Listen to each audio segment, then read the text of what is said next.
Ce soir, juste pour débuter, vous donner le titre, c'est Dieu nous comble de bénédictions à chaque jour.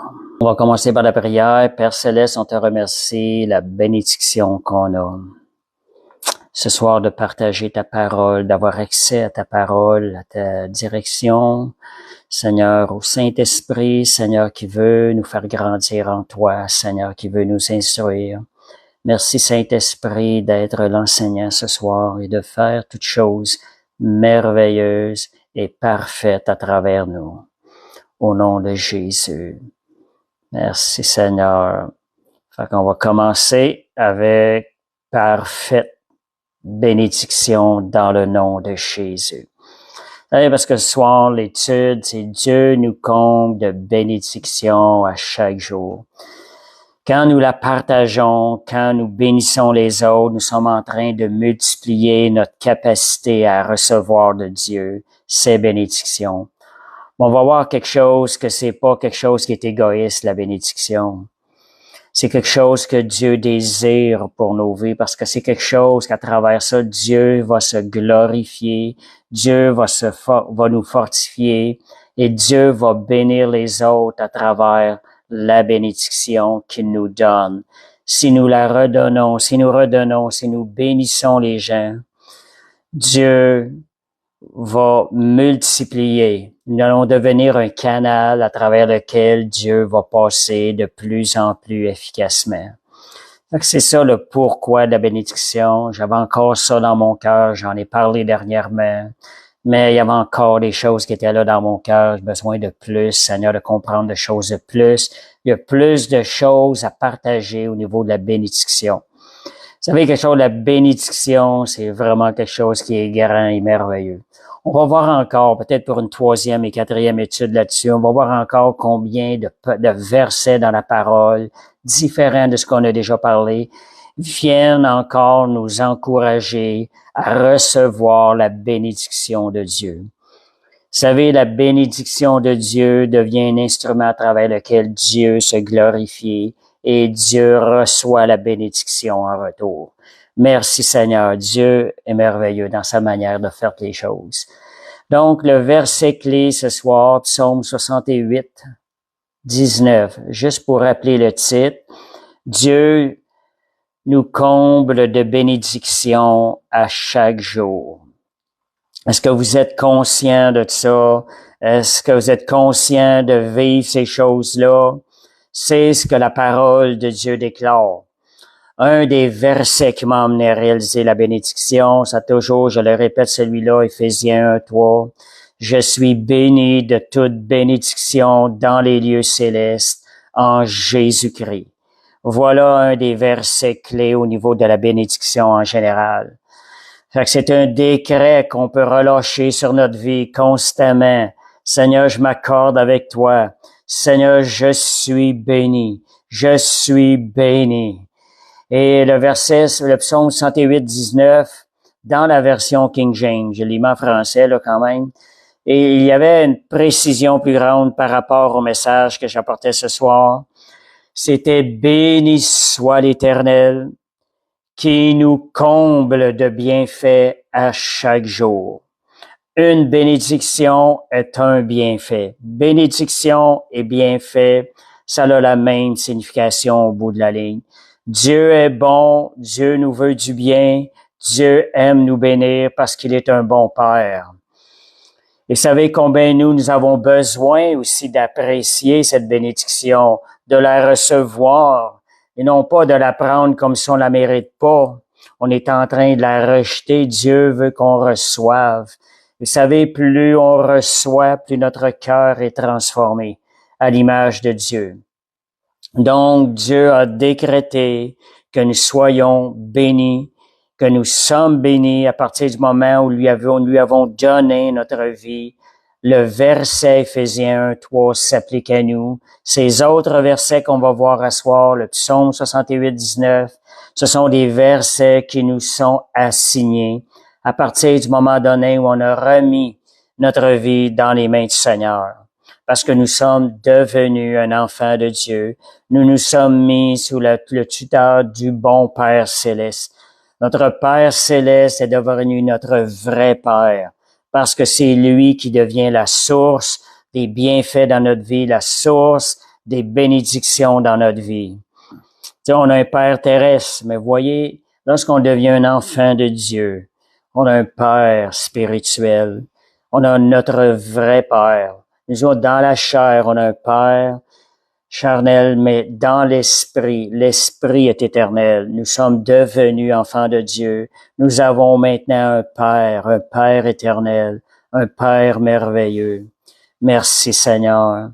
Fait que c'est ça, c'est rattacher la bénédiction, elle est rattachée à la bonté de Dieu. Et plus vous allez ouvrir votre cœur, recevoir la bonté de Dieu, plus vous allez être capable en mesure de recevoir la bénédiction. Vous savez quelque chose, quand vous êtes capable d'ouvrir votre foi dans la grandeur de la bonté de Dieu, cela honore Dieu.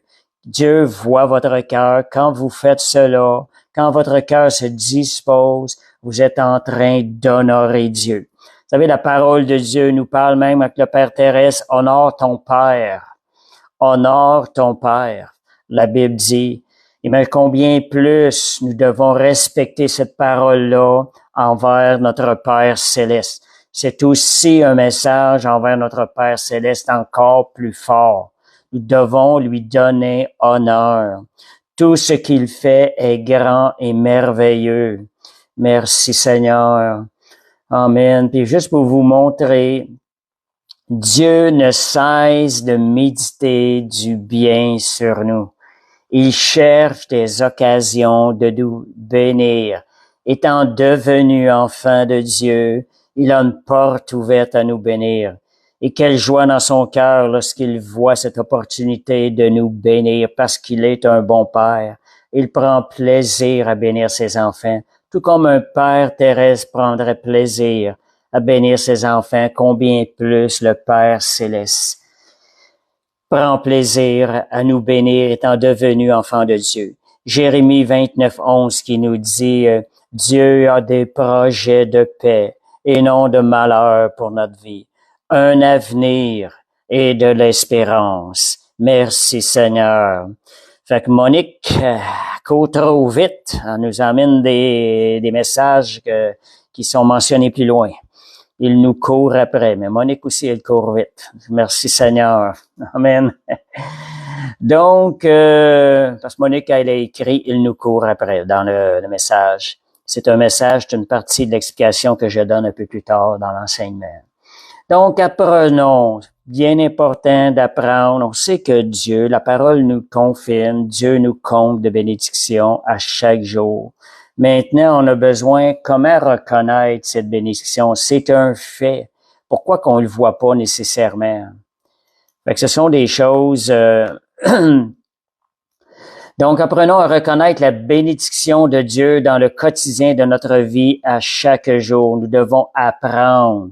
Seigneur, montre-moi, apprends-moi, Seigneur.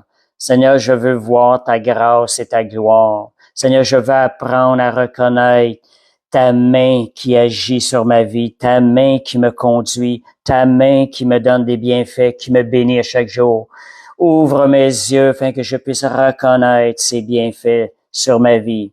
Le psaume 103, verset 2, ça dit, mon âme, il faut s'exhorter. Vous voyez qu'il faut s'exhorter, se parler. Mon âme bénit l'Éternel, bénit l'Éternel. Puis plus tard, on va voir, c'est béni aussi ma vie. Et n'oublie aucun de ses bienfaits. Donc, voilà l'importance de les reconnaître, d'apprendre à les reconnaître, de s'arrêter, de dire, Seigneur, rechercher les bienfaits de Dieu. Qu'est-ce qu'il a fait aujourd'hui? Pratiquer la gratitude, comme j'avais déjà enseigné, mettre en action cette gratitude-là, premièrement envers Dieu. Vous voyez, il y a un cantique qui donne vraiment, qui exprime vraiment ce verset-là du psaume 103. Je pensais même que c'était écrit dans la Bible, mais ça ne l'est pas écrit. C'est le cantique, ça dit « Compte les bienfaits de Dieu, mets-les tous devant tes yeux, tu verras en adorant combien le nombre est en grand. » Je pensais que c'était un verset. Vous le chanterez pas ce soir, là. Je veux pas en perdre quelques-uns. Mais compte les bienfaits de Dieu. Ça l'exprime bien, le psaume 103. Mets-les devant tes yeux. Vous voyez, mets-les devant tes yeux. Rappelle-toi-le, écris-le sur un papier. Tu verras et remercie Dieu par la suite. Adore-le avec ça. Tu verras en adorant combien le nombre en est grand. Pour pouvoir en considérer le nombre, il est nécessaire de l'écrire premièrement. Ce que je vous avais parlé il y a quelques semaines, de vous faire un journal de gratitude et d'écrire trois belles choses qui sont arrivées dans votre vie, trois belles bénédictions que vous avez reçues dans cette journée, de les écrire dans ce journal. C'est là que vous allez considérer, ça va vous dire considérer combien le Seigneur bénit votre vie. Donc, il faut apprendre à reconnaître. Il va aussi apprendre à recevoir la bénédiction de Dieu de chaque jour, celle qu'il nous donne à chaque jour, nous en donne plus qu'une. Donc, ouvrons, ayons les yeux ouverts, ouvrons, élargissons notre cœur, notre foi, notre esprit à recevoir la bonté de Dieu, ce fleuve de bonté qu'il veut déverser sur nous. Ouvrons notre cœur. Alléluia, merci Seigneur. Non, c'est peut-être si Brigitte serait là pour aller chanter, je sais qu'elle connaît le chant.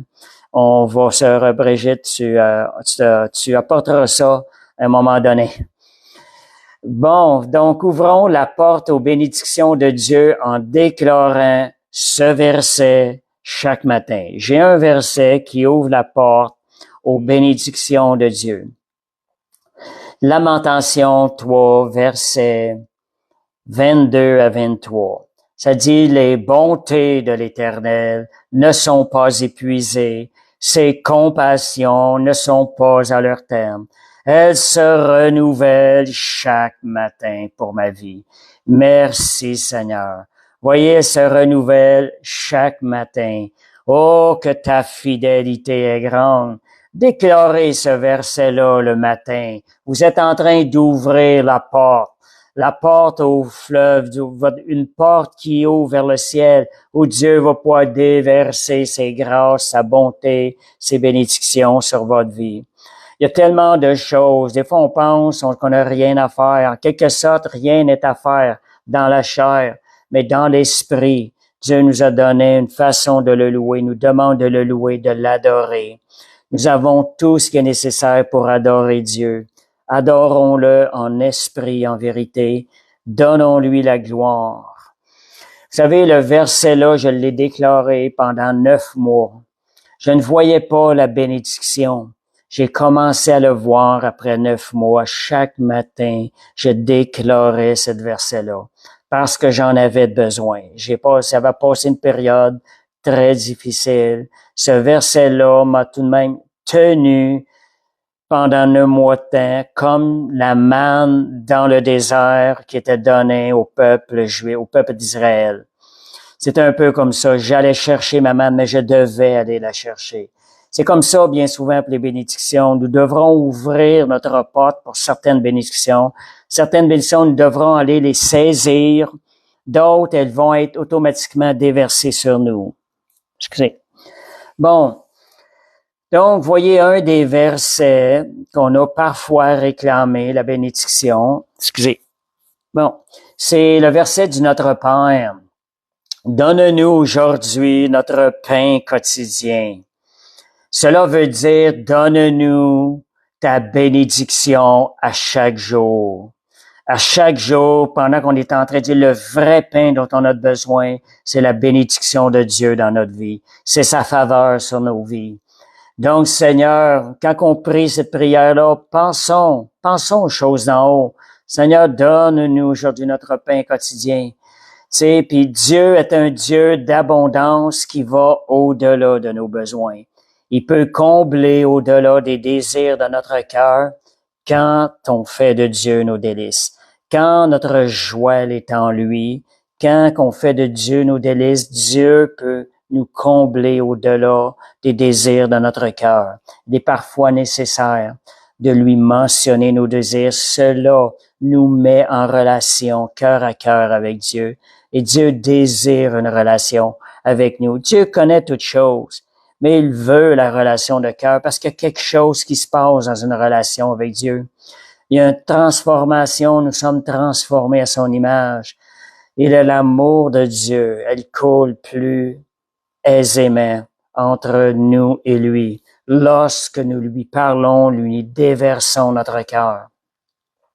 Ça dit même que Dieu sait déjà toutes choses avant même que nous lui demandons. Nous lui vont dire pourquoi demander, mais c'est ça la raison. Dieu t'aime trop. Dieu nous aime trop pour pouvoir dire j'ai pas besoin. Nous ne sommes pas des robots. Dieu veut l'interchange, la relation vivante où l'amour coule d'un bord vers l'autre. Et nous l'aimons parce que lui nous a aimés. C'est ça qui est extraordinaire. Donc, quand je vous disais, c'est quotidien, c'est à chaque jour. Le psaume 107, verset 1 dit « Louez l'Éternel ». Comme je vous disais tantôt, rendez-lui grâce, louez-le, remerciez-le quand vous voyez ses bénédictions qui viennent sur vous. Et car sa miséricorde dure à toujours.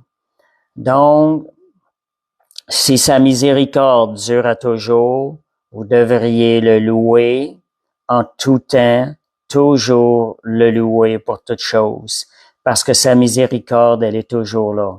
Dieu veut nous bénir, non seulement avec ce qu'on mérite, mais par sa grâce, à la grandeur de sa grâce, à la grandeur de sa bonté.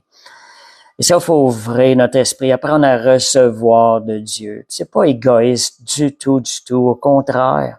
Quand on comprend ces choses-là, on veut la bénédiction de Dieu parce qu'on veut que notre amour envers Dieu grandisse. On veut pas perdre notre feu envers le Seigneur. On veut pas que cet amour-là s'éteigne, se refroidisse.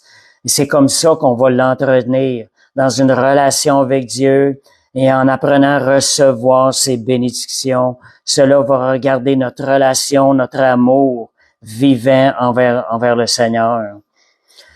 C'est une chose qui peut arriver de perdre notre premier amour. La Bible dit que notre amour se refroidisse. Ne permettez pas ces choses-là. Allez constamment vers le Seigneur. Seigneur, je veux pas que mon amour se refroidisse. Je veux garder être en feu pour toi, jour après jour, plus pour toi. Je veux pas perdre ce feu, Seigneur. Seigneur, j'en ai besoin. Et c'est toi seul qui peux l'alimenter et me garder en feu et en amour pour toi. Demandez-le au Seigneur. La Bible dit, demandez et vous recevrez. Voyez, il y a beaucoup de bénédictions qu'elles ne sont données que lorsqu'elles sont réclamées. Tandis que d'autres le sont déjà, elles coulent, dépendant de ce que notre obéissance, c'est ce qu'on va voir un peu plus loin. Donc, voyez aussi, la bénédiction, c'est une manifestation de l'amour de Dieu. Combien ceux qui sont pères ou mères, comment vous aimez ça, manifester, faire une action qui manifeste combien vous aimez votre enfant. Et il y a une joie dans votre cœur de que cet amour-là puisse être donné. Mais c'est la même chose envers Dieu. La bénédiction permet à Dieu de manifester son amour envers nous. Recevons. Alléluia. Vous savez, Romains 8:39, ça dit « Rien ne pourra me séparer de l'amour de Dieu en Jésus-Christ. » Vous pouvez traduire ça aussi, à recevoir aussi un message de cette manière-là. Remplacer amour par bénédiction. Rien ne pourra me séparer de la bénédiction de Dieu en Jésus-Christ. Merci Seigneur. Voyez, j'ai un autre verset aussi qu'on peut traduire le mot amour, remplacé par bénédiction, puis il y a d'autres endroits aussi, là, certains. C'est Éphésiens 3, versets 17 à 19. Voyez, c'est dit en sorte, je vais remplacer le mot bénédiction, le mot amour par bénédiction. En sorte que Christ habite dans nos cœurs par la foi. Voyez, la foi est quand même un ingrédient important. Afin qu'il était enraciné et fondé dans la bénédiction, et non pas juste dans l'amour, fondé dans la bénédiction. Voyez, il y a un fondement sur la bénédiction qui est là. Vous puissiez comprendre avec tous les saints quelle est la largeur, la longueur, la profondeur, la hauteur et connaître La parole dit l'amour de Christ. On peut aussi dire connaître la bénédiction de Christ, qui surpasse toute connaissance, en sorte que nous soyons remplis jusqu'à toute la plénitude de Dieu. Donc, apprenez à recevoir l'amour de Dieu et les bénédictions de Dieu non méritées. Pourquoi certaines personnes ont de la misère à recevoir la bénédiction? Ce qui arrive bien souvent, c'est beaucoup rattaché à l'enfance qu'on a vécue, la manière qu'on a été élevé. On a été élevé dans un monde de mérite. On te donne quelque chose quand tu le mérites. Si tu le mérites pas, t'as pas à faire ça. Tu deviens avec une dette. Si tu reçois quelque chose que t'as pas hérité, tu deviens avec une dette sur ton épaule. Donc, il y a eu des blessures qui ont été apportées durant l'enfance qui fait qu'on veut plus prendre la chance de recevoir des bénédictions de quelqu'un de peur que cette personne-là nous charge quelque chose en retour et nous tienne en dette envers elle. On a peur de ça, puis bien souvent, on refuse la bénédiction. À cause de ces choses-là qu'on peut avoir vécu avec des gens autour de nous, parfois nous pouvons refléter ça envers Dieu. Mais c'est tout autre chose avec Dieu. Parce qu'on a un Dieu qui nous donne pas selon nos mérites, il nous donne ce que nous ne méritions pas, ce que nous ne méritons pas. Donc, ouvrez votre cœur, enlevez les limites de recevoir de Dieu, recevez gratuitement, par grâce. Cela fait la joie du Père Céleste. Cela est la volonté de Dieu. Donc, voyez aussi, on va voir l'importance de la bénédiction. La bénédiction, c'est aussi une nécessité dans votre vie. Je sais pas si vous avez déjà remarqué ça. Déjà, on en a parlé un peu. On peut voir un peu la nécessité de recevoir la bénédiction de Dieu. C'est une nécessité pour notre vie. Un des premiers versets dans la Bible, Genèse 1, 28. Que Dieu les bénit, en parlant d'Adam et Ève. Déjà, dans cette parole-là, il y avait une nécessité de bénédiction de Dieu sur Adam et Ève. Sans la bénédiction de Dieu, la race humaine n'aurait pas pu subsister, continuer. L'humanité n'aurait pas pu continuer. La bénédiction de Dieu était une nécessité. Étant une nécessité pour Adam et Ève, c'est aussi une nécessité pour nous. Nous avons besoin de la bénédiction de Dieu. Seigneur, je la veux, Seigneur, parce que je veux courir pour toi, Seigneur Dieu. Je veux tout ce que tu as pour moi, parce que tout ce que tu as pour moi est bon pour moi, Seigneur. Notre dépendance doit être en Dieu. Donc, voyez, la bénédiction, c'est aussi une arme spirituelle. C'est une force spirituelle la plus puissante qui soit. La bénédiction peut renverser les cœurs, peut changer les cœurs. Et c'est aussi parfois une arme de combat contre l'ennemi qui est très puissante. Quand Dieu nous bénit, l'atmosphère change. Notre cœur est changé, notre cœur est transformé. Nous sommes fortifiés par la bénédiction de Dieu. Et nous avons plus de zèle, plus de force pour combattre l'ennemi et abattre l'ennemi. C'est pour ça qu'il ne faut pas s'empêcher de recevoir la bénédiction de Dieu.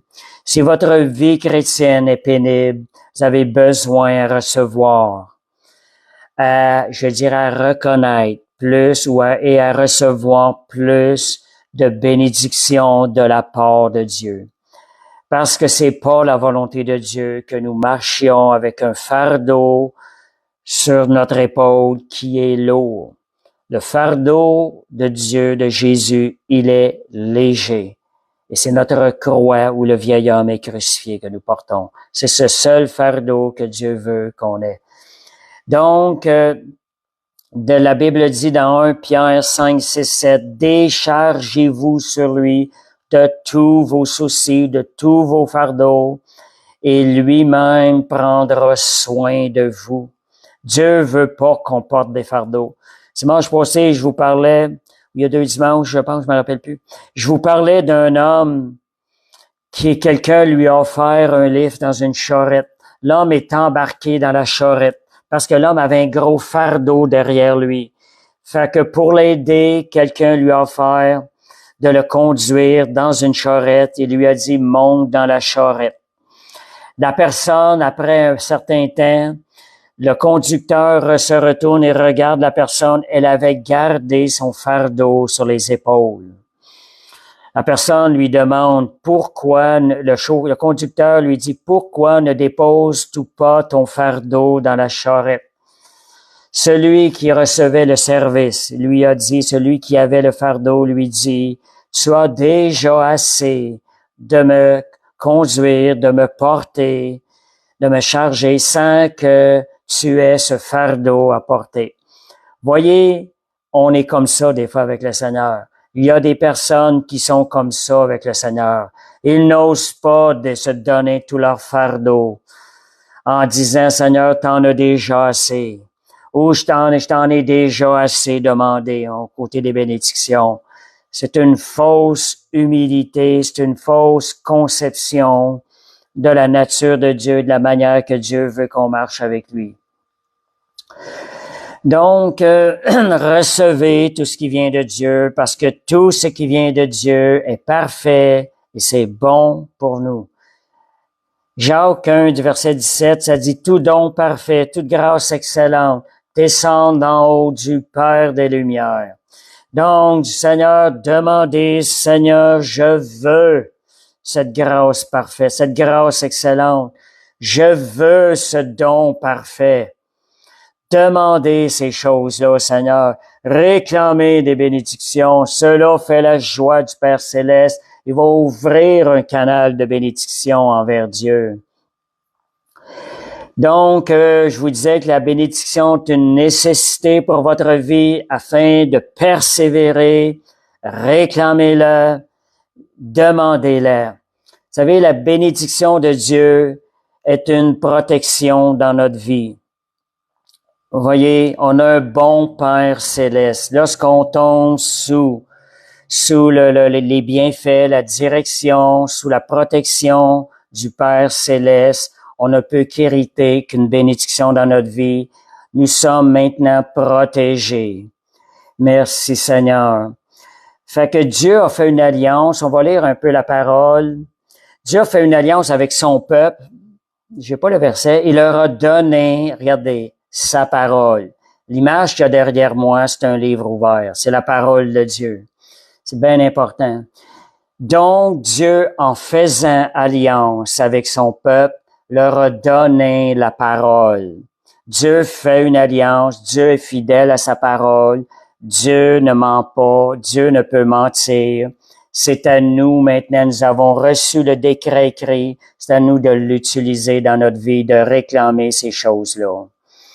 Fait que voyez, ça dit, afin qu'il soit protégé de la malédiction, Dieu a donné la parole à son peuple. Sa parole protège son peuple qui sévissait sur le territoire. Vous savez, dans l'Ancien Testament, le peuple de Dieu, il demeurait sur un territoire qui appartenait à l'ennemi. À un moment donné, ils sont allés conquérir ce territoire-là.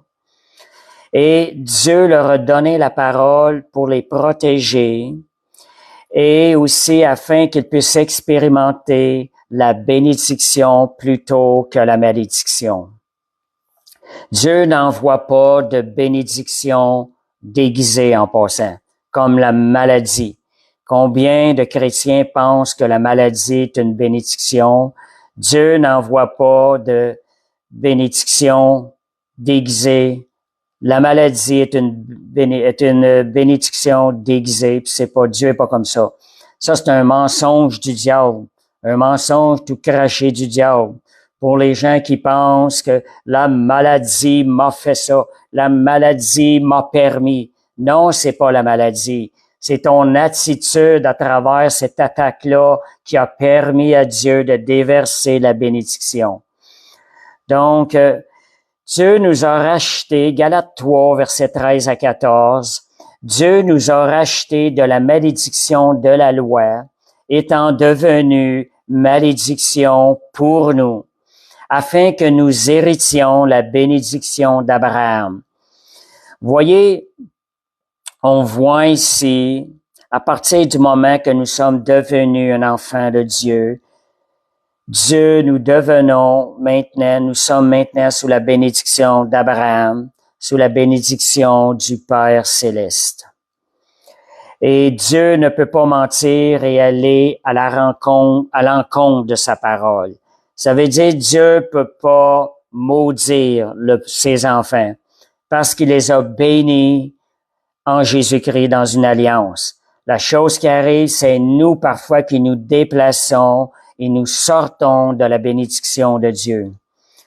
Donc, en tant qu'enfant de Dieu, héritier de la bénédiction d'Abraham en Jésus-Christ, nous pouvons déclarer victorieusement à chaque matin, je suis béni de Dieu, de toute bénédiction à travers Jésus-Christ.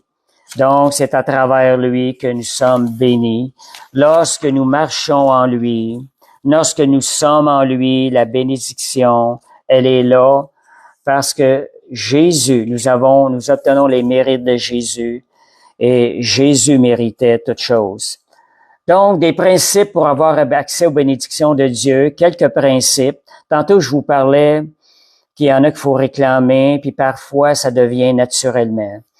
Donc, besoin de renouveler nos pensées avec la parole de Dieu. Je vous ai parlé de la parole tantôt.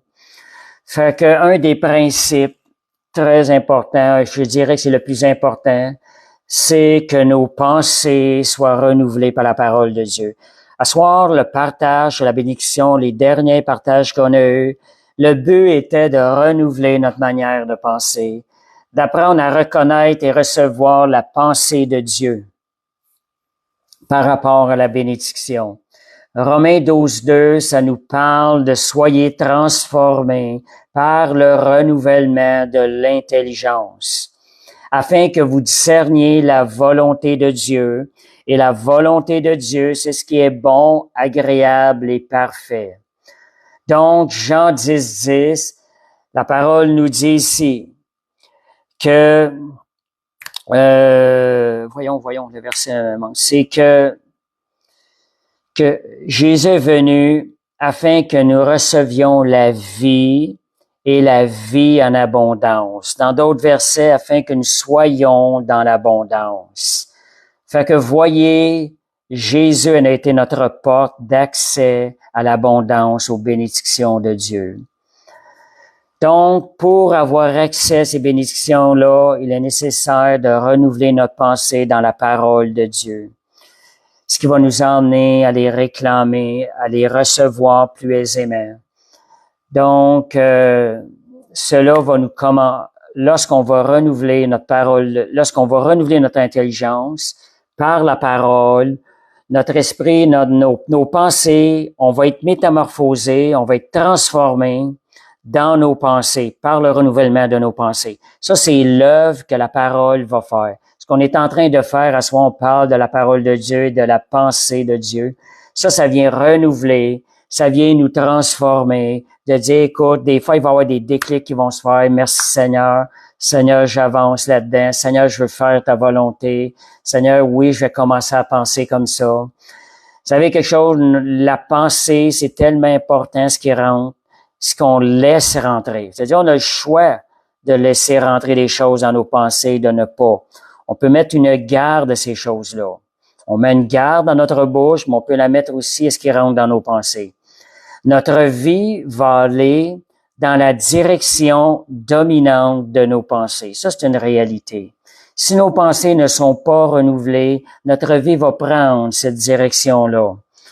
Lorsque notre pensée est renouvelée selon la pensée de Christ, la pensée de Dieu, notre vie va prendre la direction de Dieu. La direction de Dieu, c'est une direction où est la bénédiction. Donc, en quelque sorte, la balle est dans notre cour concernant beaucoup de bénédictions que Dieu a pour nous. Dieu attend après nous. Et juste pour vous dire, comme Monique disait tantôt, le cantique, ta bonté me poursuit. Ça, c'est l'amour de Dieu. Si la bonté de Dieu nous poursuit, on a besoin d'ouvrir, d'apprendre à recevoir. Dieu veut nous bénir au-delà de ce qu'on est, de ce qu'on peut penser ou imaginer. Donc, deuxième principe, le premier était de renouveler nos pensées selon la pensée de Christ par la parole de Dieu. Le deuxième principe, l'obéir à sa parole. C'est encore rattaché à la parole, mais là, on va parler d'obéissance. Notre pensée étant renouvelée par la parole, il va devenir pour nous plus facile d'obéir parce qu'on va connaître davantage la parole de Dieu. Et cela, une obéissance totale à sa parole. Cela va nous mettre sur le chemin des bénédictions de Dieu. C'est-à-dire, dans la parole, Abraham obéit totalement à la parole que le Seigneur lui avait dite. J'en parle un peu plus tard.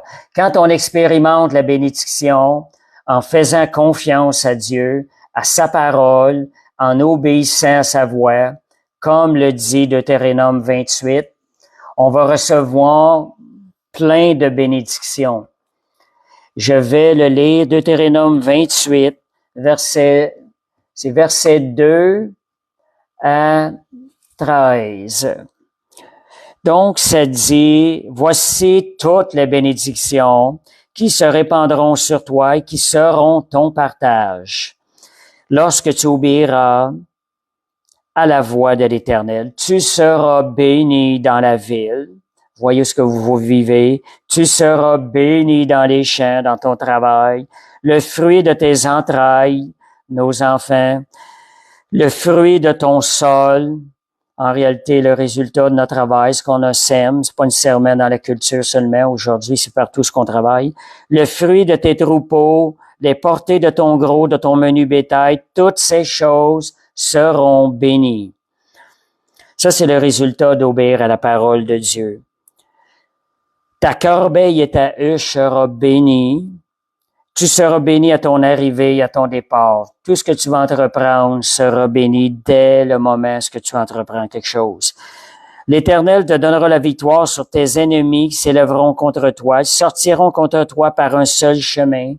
Ils s'enfuiront de toi par 7 chemins. Voyez la victoire que Dieu va nous donner. Et ça dit, verset 8, l'Éternel ordonnera la bénédiction d'être avec toi dans tes greniers et dans toutes tes entreprises. Il te bénira dans le pays que l'Éternel te donne. Ici, on voit ce verset-là, c'est un des versets. L'obéissance va faire, je ne lirai pas jusqu'au bout. Il y a plein de choses, là. Vous pouvez le lire aussi. Dieu va nous combler de biens et beaucoup de choses. Là, le travail de nos mains va être béni. Dieu va faire de nous la tête et non la queue. On sera jamais en bas. Ça, c'est toujours des conséquences si on obéit à la parole de Dieu et si on les met en pratique. La bénédiction, elle va rentrer automatiquement dans notre vie sans même qu'on l'ait à demander. Comme vous voyez, il y a certaines choses qu'on a demandées, mais il y a aussi des bénédictions qui vont être automatiquement déversées dans nos vies. Donc, vous n'aurez pas à courir après les bénédictions. Elles vont courir après vous si vous obéissez à la parole de l'Éternel. Parce que, premièrement, parce qu'on est devenu un enfant de Dieu, Éphésiens 1:3, comme je l'ai dit tantôt. Quand vous croyez, quand vous lui obéissez, la bénédiction, elle va se manifester dans tous les domaines de notre vie. Et quand on dit dans tous les domaines, même pour nous qui vivons au sein d'un monde qui a été soumis à la malédiction, nous, comme enfants de Dieu, la malédiction de ce monde a été brisée. Nous sommes maintenant sous la bénédiction de Dieu. Troisième principe, cela nous amène au troisième principe, la foi en Dieu, en sa parole, en ses promesses. Là, on parle comment avoir des principes pour avoir accès aux bénédictions de Dieu. Donc, la foi en sa parole, en ses promesses, la foi en Dieu. Hébreux 11:6, on dit, on ne peut être agréable à Dieu que par la foi. Donc, c'est une porte la foi ouvre des portes à recevoir de Dieu des belles choses. On va voir l'exemple d'Abraham avec Isaac. Abraham, il a obéi aveuglément et totalement à Dieu sans se poser de questions parce qu'il lui faisait confiance. Il avait confiance en Dieu. Quand je dis aveuglement, c'est pas n'importe comment. C'est quand ta confiance est tellement grande, tu te poses pas de questions, tu obéis tout de suite à la voix que tu entends. Merci Seigneur. Comme Sylvie dit, le juste vivra par la foi. Celui qui vit par la foi est justifié aussi. Donc, Abraham, il a reçu la bénédiction de Dieu. Et on va voir un peu, Genèse 22, versets 1 à 18. On va sauter quelques versets. On prend les versets clés par rapport au message. Dieu mit Abraham à l'épreuve. Donc, je répète, Genèse 22, 1 à 18. Dieu mit Abraham à l'épreuve et lui dit, Abraham, il répondit, me voici. Dieu dit, prends ton fils, ton unique. C'était le fils de la promesse, là.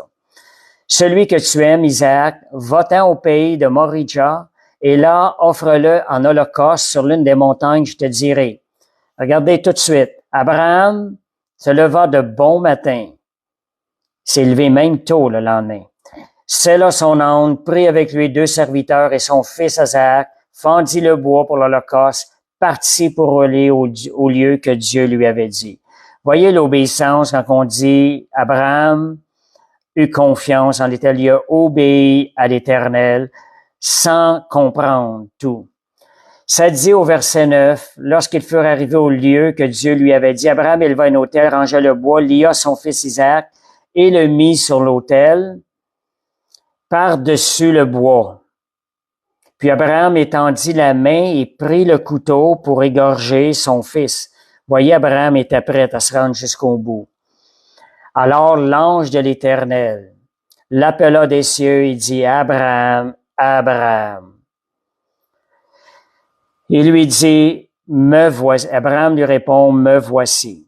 L'ange lui dit, n'avance pas ta main sur l'enfant, ne lui fais rien, car je sais maintenant que tu crains Dieu et que tu n'as pas refusé ton fils, ton unique.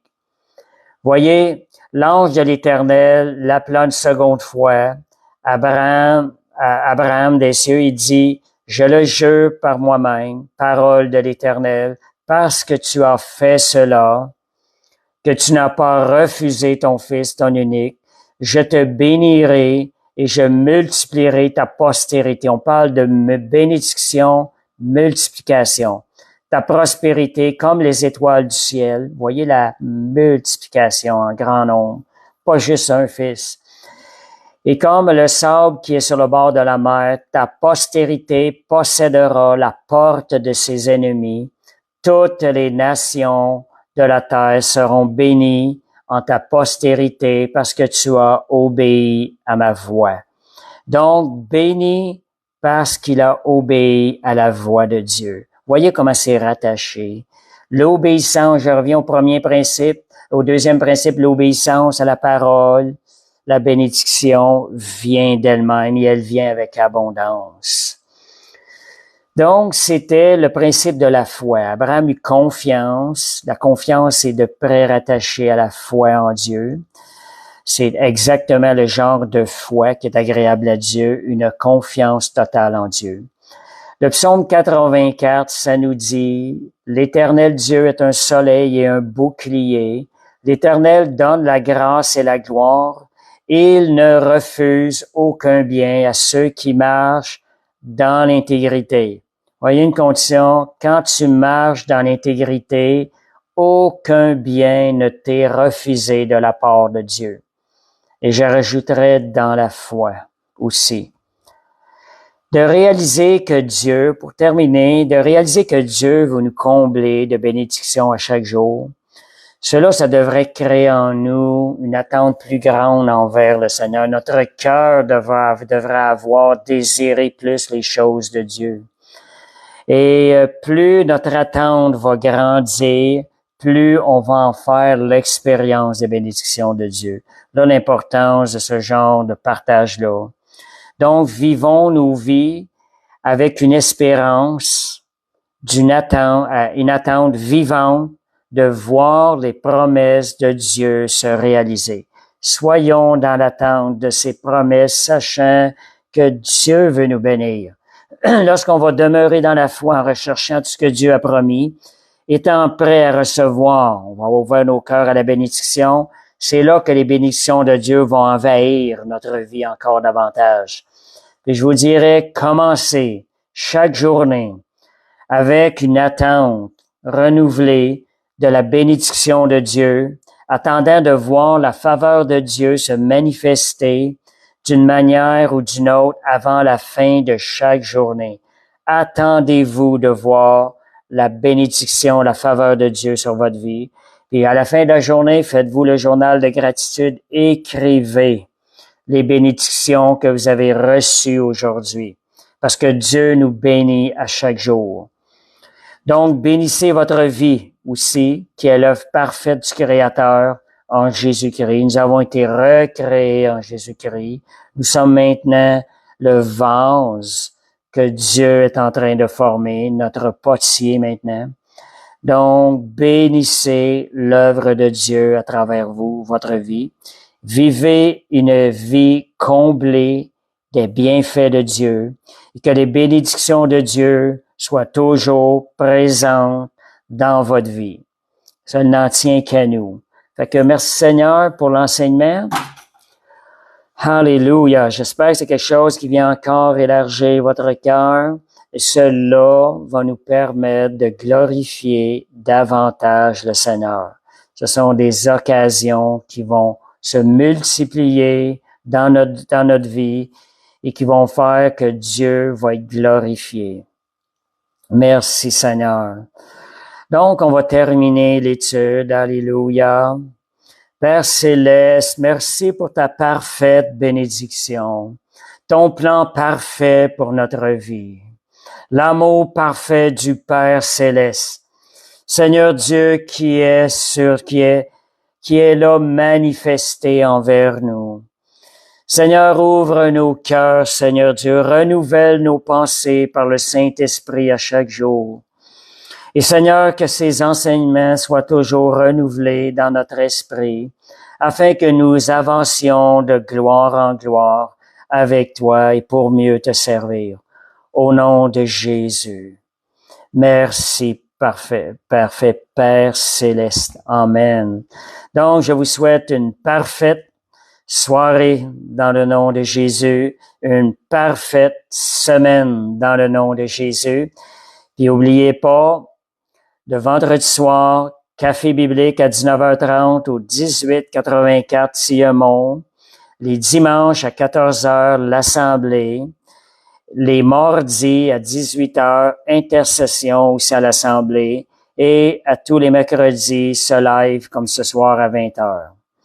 Fait que soyez grandement bénis au nom de Jésus. Amen.